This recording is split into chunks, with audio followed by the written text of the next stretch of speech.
Welcome to the Condo Pod, presented by the Canadian Condominium Institute, Eastern Ontario's chapter, your go-to place for everything condos in Eastern Ontario. From governance to legal, from maintenance, management, and community living, we are diving into the topics that matter most to condo owners, directors, and professionals in our region. Today, we're joined by Stephen Skolny, Vice President of BFL Canada, one of the country's largest independent insurance brokers. With over 15 years of experience in the insurance industry, including 8 years specializing in condominium and realty insurance, Stephen has built a reputation for helping condo corporations, boards, and property managers navigate the often complex world of insurance with confidence and clarity. At BFL, Stephen leads a growing team focused on providing tailored insurance solutions that protect communities while delivering value and peace of mind. Welcome, Stephen. Appreciate you being here today. Yeah, thanks so much for having me, and wonderful introduction. We do our homework here. So obviously you've been working through the insurance world for quite some time, and I have tons of questions to be able to ask you, but I really want to get a sense of how did you find yourself into the insurance world? Insurance doesn't seem like something that somebody just kind of falls into. They kind of make a choice. So how did you get into insurance? Interesting that you say that. I originally started when I was younger as a guy in a college for looking at automotive stuff, big Right. car guy, petrol head, involved in racing and motorsports and stuff like that, and spent a lot of time in the auto business and the dealership and corporate side of things, and had a change. I don't know, maybe about 15 years ago, and just like you said, fell into insurance and who you know, where you know, right place, right time type of thing, and just fell into a small shop and then kind of grew from there and progressed my career. And then lucky enough to be hired by BFL. And when I started, they said, well, we'd like you to do a little bit of some of the commercial insurance you were doing, and then we want you to start and kind of grow our realty business in Ontario. And that was, I guess, back in 2017. And an exciting opportunity. I knew what I knew on the construction and commercial mid-market side of things, but I really didn't know too much about the condo world and kind of what that was, what that encompassed and what that universe looked like. So, off the diving board into the deep end of the GTA, it's the mecca of condos. There's just massive towers there, and just started to unfold, dive into what the industry was, joined up with people at CCI Toronto and found out what that means nationally and locally.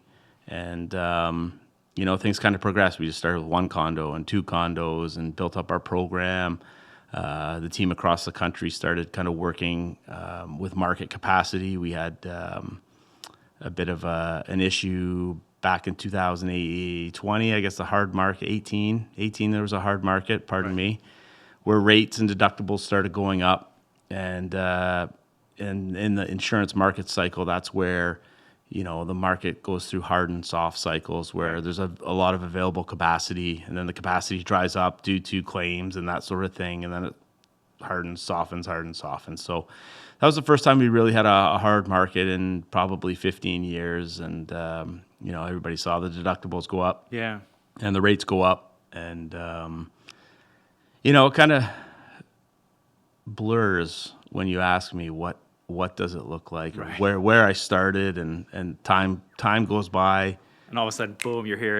I'm here having a good time with you doing a podcast. So I've kind of strayed away from what your question was. No, that's okay. I mean, I guess you mentioned you started in the kind of the commercial space for insurance, and then they wanted you to try and help build out the realty division and go into condos. You're a pretty big player in the condo market. I mean, most people from the management side and professional side of things of condos, they know who you are, they know who BFL is and what they do. I know that you're expanding into other markets, but you're really focused in the GTA is kind of that ground place or that landing place where you started. But my question more so is kind of what got you into the staying in condos? What is that? What is it about condos that make it interesting that, day in, day out, you're able to kind of play in those markets? Because I'm sure insurance has got to be challenging in markets where they make a lot of claims, right? And they're the types of claims that they're making usually are quite significant, right? Like a car insurance claim is very different than a condo insurance claim. So what is it that kind of drew you into that condo world? Yeah, I think when I started at BFL, we had that mix where they asked me to kind of look at some mid-market stuff. We might do construction or manufacturing facilities. And then there was the other side where there's the realty side where I really didn't know too much about what condo meant. We obviously do commercial realty and all sorts of other buildings under the realty umbrella. Yeah. But yeah, it's just how big that opportunity was in Toronto. Right. For us. There's a competitor that's pretty big in the GTA, and we thought there's obviously opportunity for competition, and we just started building our product and building our markets, getting involved with different CCI chapters. Sure. And one thing led to the next, and it started consuming more of my time. I was doing more in the realty than I was on the commercial mid-market side of things. And you know how it goes. It just keeps snowballing. Yeah. And it keeps getting bigger, and we keep getting involved with different associations and chapters. And, my colleagues across the country are here to support us with their experiences as we're trying to grow here in Ontario. And, you look back and reflect on the last 8 years that I've been doing it, and be proud of what we've built and our brand, and still getting out there and building relationships with people. But, it's a lot different than me day one. Yeah. So it's nice to see it pay off and benefit from the time we spent investing in different regions, I guess. Yeah, of course. One thing that I think a lot of people are going to kind of get some value out of in having our conversation today is kind of really understanding the roles and responsibilities in the different levels of insurance. So there's, we hear terms like insurance broker, insurance adjuster, insurance agent. So maybe kind of break down the difference between those for the general population that we're listening. Sure. That's good. So insurance brokers are the ones that would kind of the middle person, right? That deal with the insurance companies and they deal with the end customer. So as a broker, we have access to insurance markets, and those markets put together kind of our condo product that we're able to offer back to our end consumer, the condo boards. Right. So that's kind of how it works. And then as far as, the claims go, there's third-party adjusters that get involved to work with the insurance carriers to make sure the claims stay on track. They follow through as I guess they should to be repaired in a timely manner. Right. Invoices and things like that kind of get paid. But yeah, the broker is somebody that would offer the product and then provide that product back to the consumer. But the broker has access to multiple insurance companies. Now, not all insurance companies want to partake in specific risks. Right. Risks are high hazard, low hazard. Some insurance providers like a certain appetite for risk, like some sawmills. Sure. Very flammable with the dust. Back to my commercial days, not a lot of insurance providers want to dabble in that risk because it's just so high hazard. Too much of a risk, yeah. And then you have something like, I always use this joke, but basket making. Right. Low hazard, low risk. Right. Not really a lot. So there's a big range or spectrum on where these insurance providers want to play. So I think as a broker, we're constantly tapping into the marketplace, staying connected, using our size at BFL with 28 offices across the country and 1,500 employees. We want to use that size to make sure that we turn over every stone to find these insurance carriers that are wanting to dabble in the condo program or wanting to dabble in construction or manufacturing, or whatever that risk might be. And then that's kind of how we put it together. So the people that you're getting the insurance from, So like as a broker, obviously you're almost like a sports agent, right? You're like, I've got this sweet new condo. They're looking, they're The low Jerry risk. Maguire, the Jerry Maguire thing. Exactly. Show me the money. Exactly. And you're able to go out to these insurance companies and bring them in and have that discussion and come through. And then obviously, like you said, with your scale, you're able to leverage that to try and find the right resource for that community. So also to kind of dovetail off of that is the risk, and what causes rates to go up and down would obviously be claims. So the premise of insurance is the losses of the few are paid by the many. Right. So the premiums go into a massive bucket. Right. That bucket then pays out the claims. So typically, what we saw when I first started doing the condo stuff is that the rates were really, really low. Right. There's not a lot of perils here in Ontario, maybe like we have out west: earthquake, hail, flooding. Right, those Obvious, massive yeah, weather events, other than the derecho that happened in... the cat losses, catastrophic losses, Yeah. the big stuff, forest fires and those sort of things. You Right. see out in Fort McMurray where Right. they like to build with wood out there. There's a lot of wood available, so Right. it's cheap and easy for them to do that. But in the event of Fort McMurray, we had those fires, and if the fire comes, it's going to wipe out Right. everything. So there's large losses, million, 30, $40 million complexes that Right. unfortunately suffer the loss of fire. And, that all kind of plays into the rates across the country. So that pool, it's not just here in Ottawa, not just in Toronto, not just in Ontario, but across the country and globally for that. So the insurance provider that a condo, say, in the Ottawa market is part of that program, that pool of money will support whatever's in that product nationally? Yeah, to some extent, globally, depends where the insurance provider come from. We use Zurich. Zurich is, a European Right.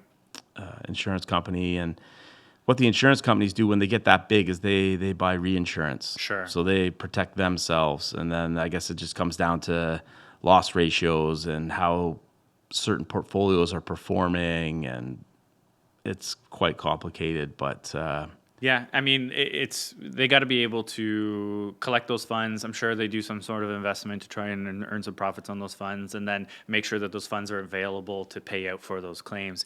One thing that I get all the time from clients, because we work with boards of directors and we obviously, facilitate the communications with teams like yourselves, is do you work for the client, the condo, or do you work for the insurance company? no, we work for the condo corporation. They are our client. They are buying from me or us or BFL. Right. And we just are the vehicle that provides the product. And that's our job as a broker, is to go to those insurance carriers to put that product in place. Right. So because, I'm sure you get this all the time, and it's not trying to be gotcha journalism or anything like that, but obviously there is a bit of trust concerns when it comes to insurance, right? I would say that the mass demographic of people, when they think of the word insurance, they're not quick to being like, yes, this is the right resource for me. So do you still have to feel like you have to prove that independence, that you're not part of the insurance companies often? Your logo could be right here. Your brand could be featured in multiple episodes of The Condo Pod, reaching condo managers, board members, and industry professionals across the region. It's the perfect way to showcase your expertise and support meaningful conversations. Be part of the voice of this rapid growing community by becoming a sponsor today. Basically, what I get from my side a lot of times when it comes to board of directors is, why do we need insurance? Outside of the Condo Act itself stipulates you have to have insurance. Right. Right? That we need to have insurance. We need to have certain types of insurance, and the Act is very explicit in having that. When you drive a vehicle, you need to have motor vehicle insurance to put the car on the road. Right. It's a must-have. So you're already met with this kind of stigma of, well, it's something I have to have.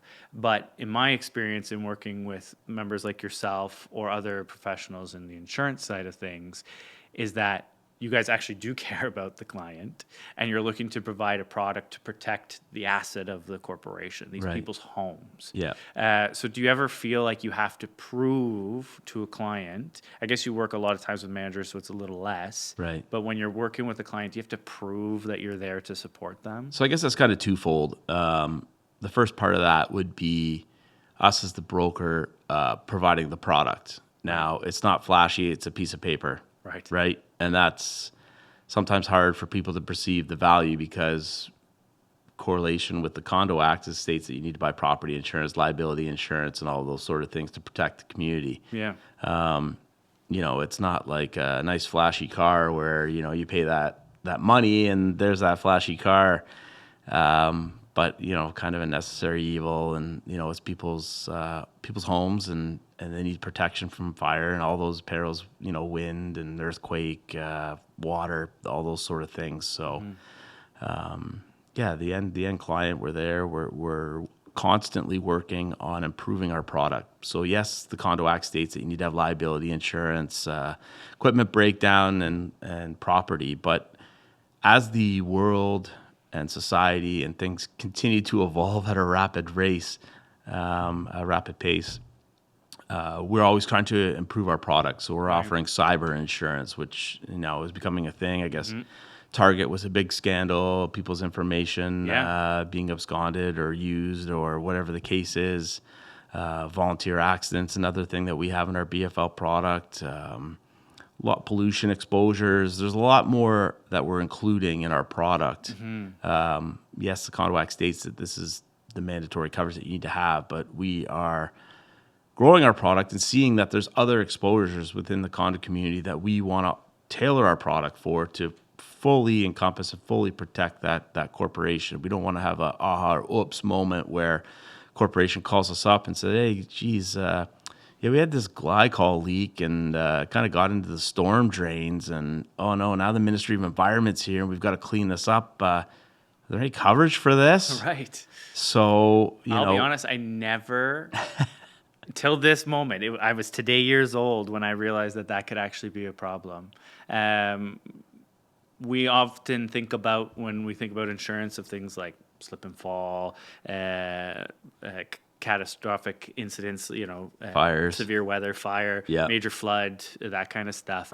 I never would have thought of the glycol leaking into the parking garage because it's part of our snow melt system, and then getting into the drains, which then gets into the storm, which then all of a sudden the city's knocking on my door saying, what have you done to all our drinking water? Right. So there'll be a site visit on the next day for sure for that one.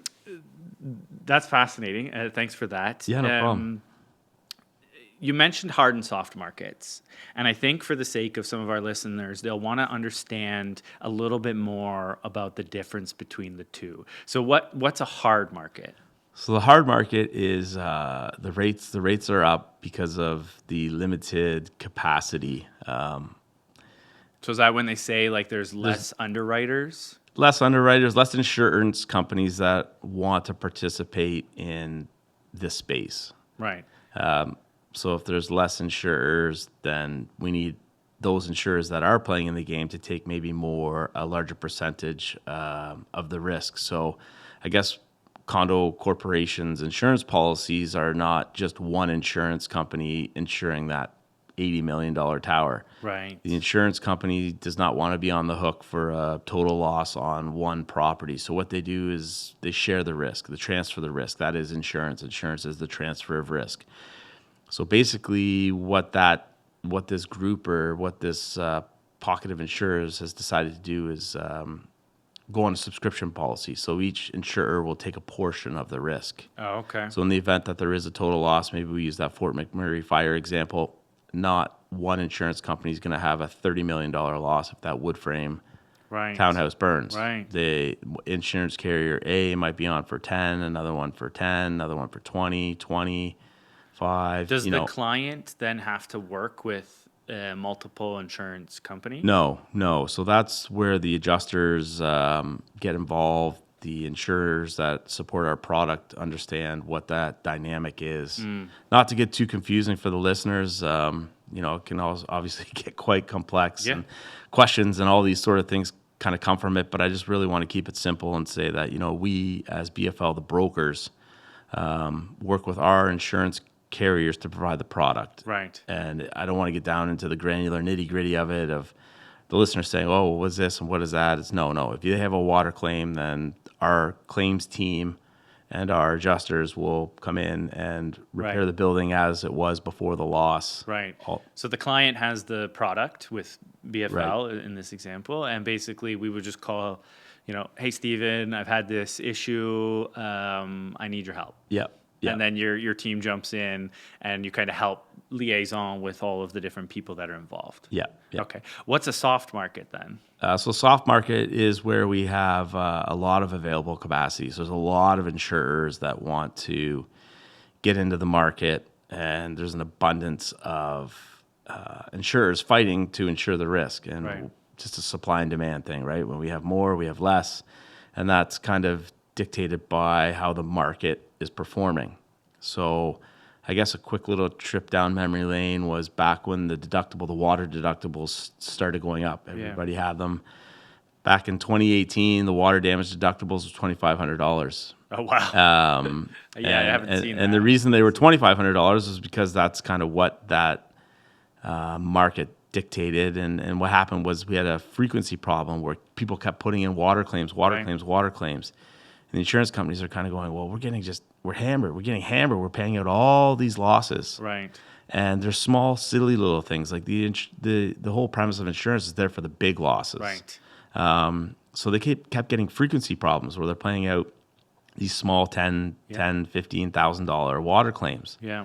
So I think as an industry, the insurers kind of got together and said, this is crazy. We're losing money because we're paying out so many claims, that they decided to raise the water deductible back up to $25,000. So I think that's kind of standard now on a lot of them. And what it's done is it's eliminated the frequency problem where we have these all the time. And now, obviously, there's stuff that's been set up within the condo community where you have deductible chargebacks and things like that to manage it. Right. And, the industry and the insurers have just kind of set a precedent and say we need to operate more efficiently. Right. So we need to move these deductibles back up to $25,000 to prevent the frequency issue. Sure. Still there in the severity. But yeah, it's. So would you say that right now, like the industry right now, and I mean at the time of this recording, markets could change that quickly. Would you say we're in a hard or a soft market? Bit of a soft market right now. Rates are holding. Yes, I will say that it was the first welcoming thing that I got this year when I was working on some budgets for a client, where I reached out to our insurance broker and said, okay, hey, what are we going up by this year? Because we have seen quite a few years of some steep increases. And they said, oh, we're actually going down a small amount. So it was a nice note on that aspect. Do you think that the industry is doing enough to prepare clients for these types of cycles, to basically, let the client have some input there? And I guess the way I would phrase that, because I mean, I know that's a very big question to be able to try and say in a very short amount of time, is there anything that the condos could be doing to aid in those market changes? Now, obviously, you said frequency is one thing, which was a problem, and the market had to adjust by changing the minimum deductibles. Is there anything that clients and condos and homeowners could be doing to try and help with those markets? Yeah, twofold to kind of answer that. When I lose my train of thought, you'll remind me. I'll bring you back in. Bring me back to the clients and what the clients can do. But I think a lot of this was a result of COVID, right? Where we had labor and material costs go through the roof. Skyrocket. Building values dramatically increased due to that labor and material shortage. Interesting what, COVID, pandemics, and all that stuff does. Hopefully we're behind it, but definitely a significant point in time when all of this kind of happened. We hit a hard market. There wasn't a lot of capacity. We had this COVID. labor and material, just the cost went through the roof. Yeah, I mean, the insurable loss value on a property would go up significantly. Right. Like some of the appraisals that we were doing at that time, I remember one of the buildings we had was a $70 million replacement value, and we did the appraisal and it went up to 80. And I'm like, it increased $10 million in the Right. course of 2 or 3 So years. now what's happening is that you're paying the premium difference on that extra $10 million. Correct. Plus the rate increase in the insurance market. Correct. So it's significant. And back to the hard and soft market, it usually cycles every 7 years. But the soft market that we had before the hard market in 2018 probably was 15 years of a soft market. Right. And time and economy says, 7 years is usually that number where it takes for the cycle to kind of roll around. But kind of almost went through 2 of those cycles. So you had this extended period of bliss, and then the hard market came in. Yeah. And I remember what it was like when we would get those changes in the premiums, and then I'm trying to explain to a client, like, this is a problem. And at that time, we were all struggling for strategies. Because, at that point, we were looking at things. It was almost immediate. It was so quick. And then we're getting drastic. calls, and PMs are just, beside themselves saying, well, what do? We didn't budget for this. Yeah. You're going to these communities and you're saying, well, I'm going to increase your common fees the only change is in insurance.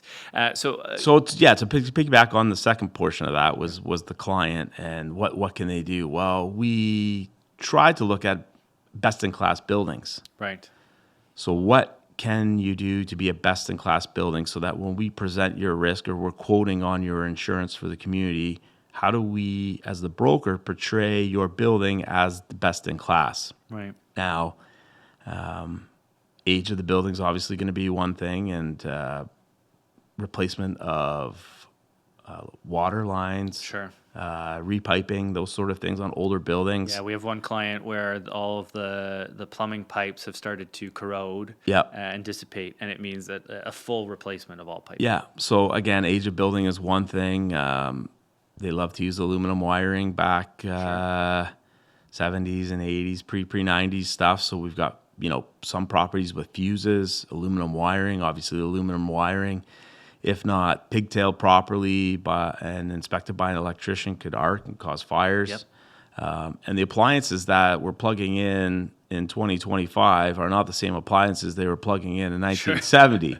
Yeah. So the load capacity, I'm not an electrician, but the demand is a lot different. So you're also not just running, one TV and your lights. Well, yes. Sunday football, the guys get together. That's it. And they got 10 TVs running off of a 1970s fuse. But no, there's that. There's roofs. Right. It's obviously very inclement weather, seasonal here, rain, hot, snow. Right, drastic change. And if roofs haven't been replaced on a plus 25-year-old building, right, probably starting to show some wear. Right. Potential of a heavy snow and then a melt that we always get in January, a thaw, and then that water's coming in. So problems with ice damming so I think it's just to be a best-in-class building, you want to make sure that you've got risk management practices in place to make sure that your roofs are updated, your plumbing's updated, your electrical wiring's updated. And then when you come to me for a quote, we can present that to the insurance company and say, yes, this building is best-in-class. They have repaired their roof. They have done plumbing replacement. They're not aluminum wiring anymore. They've been pigtailed and then we've got sign-off by an electrician. So if you have one of those wood frame risks, obviously fire resistive high rises are better. They pay a lower rate because it's concrete, and concrete doesn't necessarily burn. We've got a lot of water issues. Yeah. But leak detections may be something that the high rises can use to mitigate, manage, and hopefully avoid those frequency issues if you've got 600 units or something in a tower. Would that fall into the world of like claim management? Like let's take a scenario. Let's say I have a high-rise building, and water's the main issue. So what we do is we install little detectors. Leak detection. Little and simple ones. Nothing too crazy. It's not tied into a building automation system. It's not shutting valves. It's just, hey, we're gonna identify when a leak happens and action on it right away. Is that going to impact the premium? Like, is that going to bring the premium down, or is it more for managing claims? I think there's different levels of it. You know, your example you used was just kind of a low key, small. Dumb system.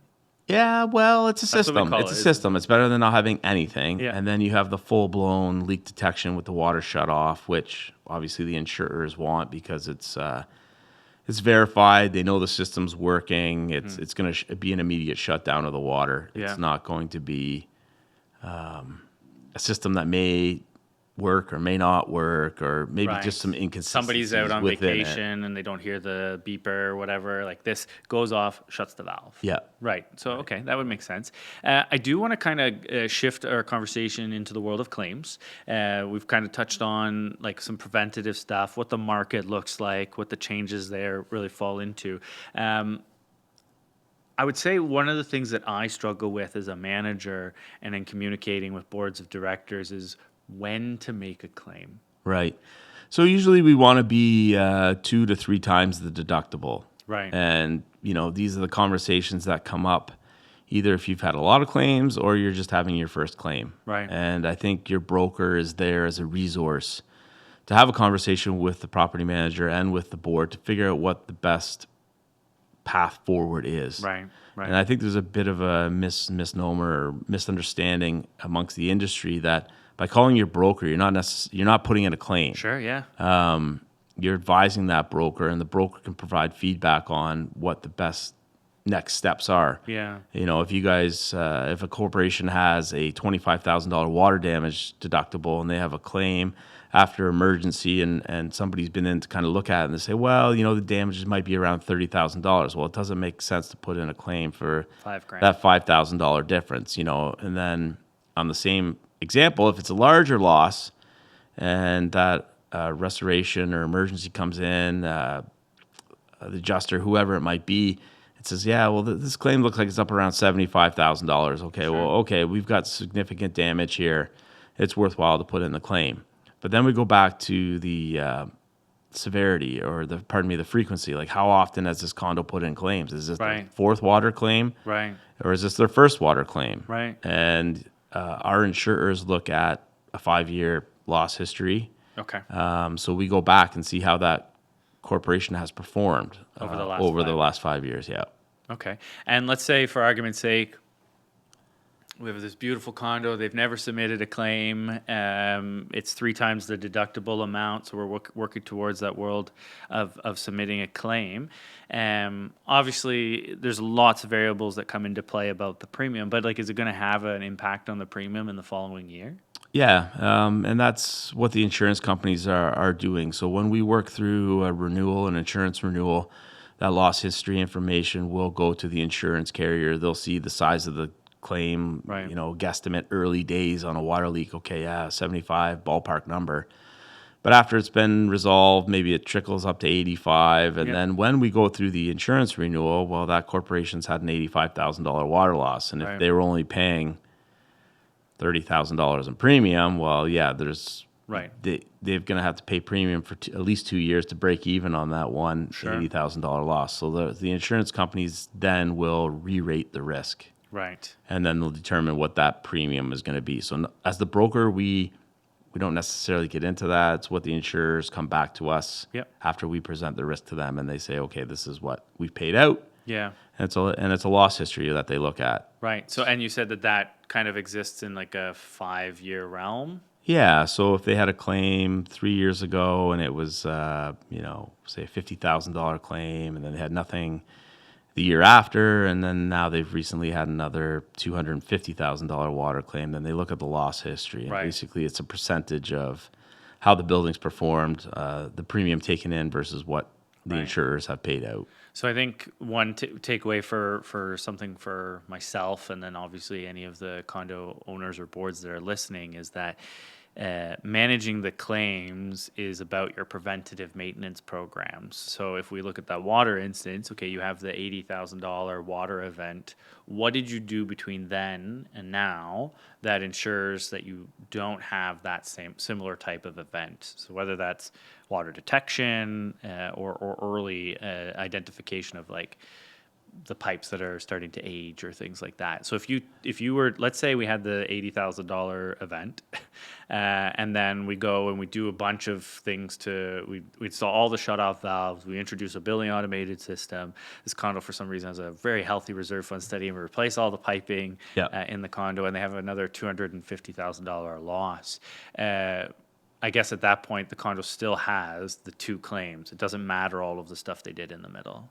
I would hope the risk management stuff that they've done in between helps lower the percentage of risk that they're going to be exposed to, right? If they're replacing the pipe and they're installing leak detection, really what's going to happen? Well, insurance is there to protect the one-off, the ones and two, the events that you can't predict, right? Sure. It's if that sprinkler head goes off as a result of somebody hitting it or whatever the case might be that causes the water loss, you're hoping that's not happening on a regular basis. Yeah, I mean... And if it does, then you need to have conversations and figure out what strategies you need to implement to prevent it from happening again. Yeah, I mean, I know from my own experience, a lot of condos are adverse to making a claim. Like, they're scared to make a claim. Yeah, and I think that's just been a lack of conversation with the broker to figure out... It's just the unknown, right? So everybody's kind of fearful and saying, well, I don't want to put in a claim. Well, you need to understand why you're putting in a claim, what the benefits are, and what the future kind of... Have you ever worked with a client where they didn't make a claim and it became a problem? Yeah, there's a number of situations that kind of come to mind. I just think that, call the broker, have the discussion with the property manager and the board, and just figure it out. Like it shouldn't be a long conversation. It's kind of like, hey, we've had this issue. Yeah. Insurance is there to protect you. We'll repair and rebuild the loss or the building as it was before the loss. Mm-hmm. And then just kind of figure it out from there, right? So let's go the opposite way, where do you have a situation where maybe the right coverage helped a condo? Do you have a favorite story of when like insurance saved the day? Yeah, I think every day, right? That's why they have the insurance. We have these water losses, and they show up and repair, or it's a fire. That's why people buy insurance, is for protection. Right. Would you say that water loss is like the number one? Yeah, water's up there. Fire they say water is the new fire. People used to have fire all the time, but that was before buildings were sprinklered. And sure. And we're pretty aggressive now with fire prevention programs, whether that's, the monthly inspections, the annual inspections, making sure the owners are aware of their roles and responsibilities and see. What are some of the trends that you're seeing in condo insurance right now? I know we kind of touched very lightly on the idea of cybersecurity, but what are some of the other trends that you're seeing in the market? Trends. Or if you want to expand on the concept of cybersecurity, I know we use like a lot of our communities now in a way to look at saving costs. They do a lot of volunteers, right? So whether it's committees or landscaping committee is a very common one, where it's like, okay, well, we can get members of the community with a green thumb out there, but as long as we put the volunteer and whatever coverage on them. I may not talk directly to trends because trends seems very broad, but I will talk to the product you're buying. Sure. Every product's different. Everything that you purchase has value to it. Mm-hmm. Those glasses that you're wearing, were they the cheapest glasses on the market? No, you found some value in it, whether it's the style, whether it's the glass, whether it makes you look really sharp.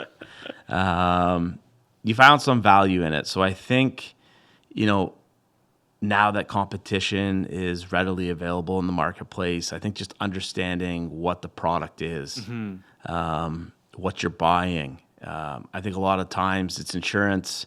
It's not sexy. Corporations know they need to buy it, but if you're spending $50,000, $60,000, $70,000 on an insurance premium annually, I would hope that you do a deep dive into that product to find out what you're buying. Right. What extra coverages the broker might be including. Yeah, we know the Condo Act says you need property liability and D&O insurance readily available, or if it's Director and affordable, office- and equipment director and breakdown. officer Those are the only things. But there's pollution with our product, cyber, terrorism coverage. There's a number of extra coverages that, as a result of society and insurance evolving, that we now include as condo experts. That's all I do is condo insurance. I don't dabble in anything else.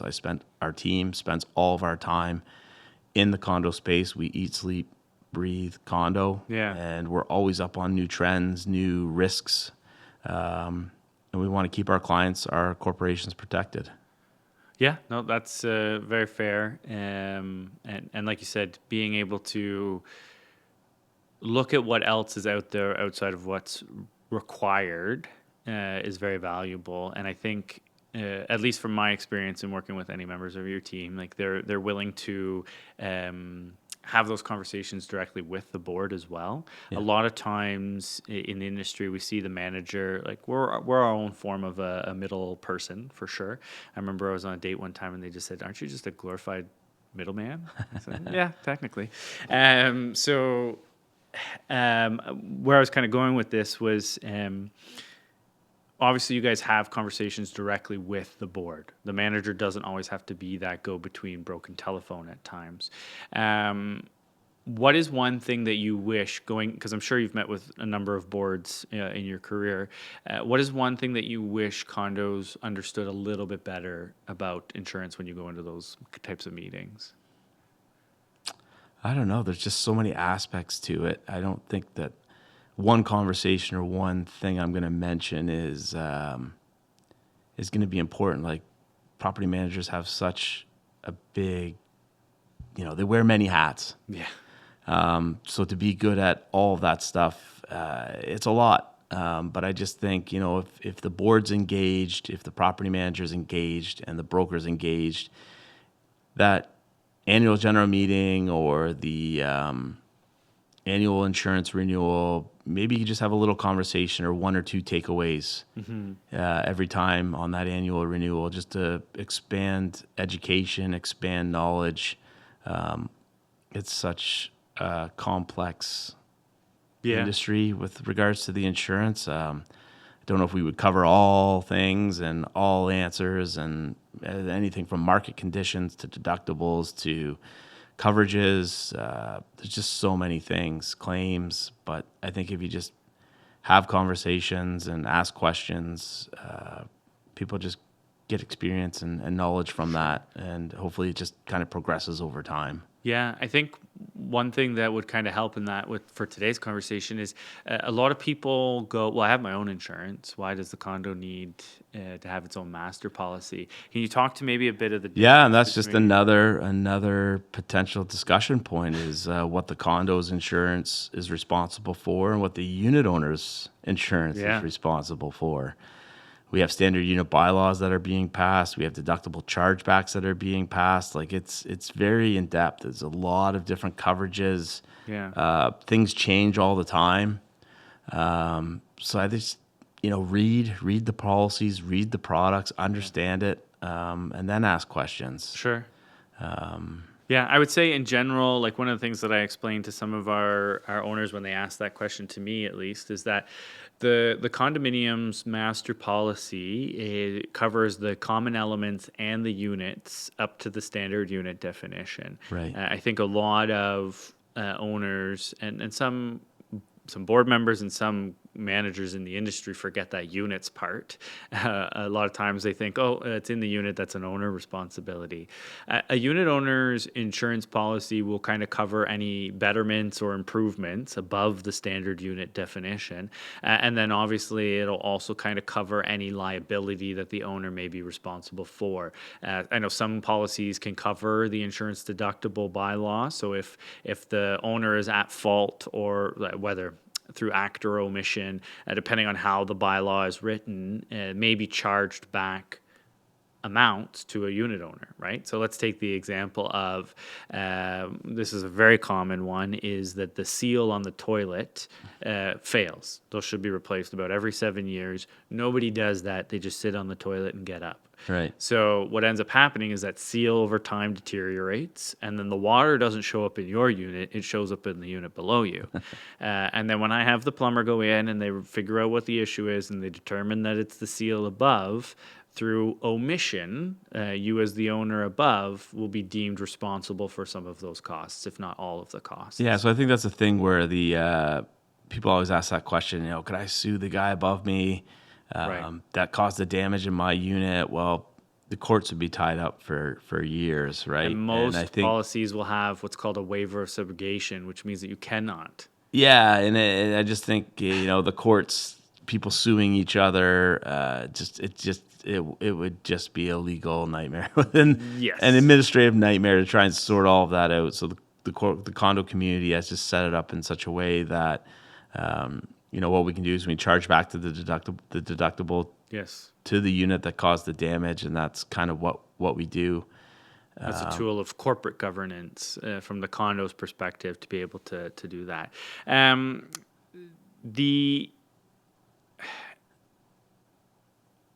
I guess like one thing that I was really hoping to try and have a conversation on is if there's any strategies that you're aware of to try and help stabilize the market for the condo itself, right? Like, I mean, obviously everything's continuing to be somewhat on the rise. Right now, it seems like the markets from the hard soft perspective are stabilizing a little bit.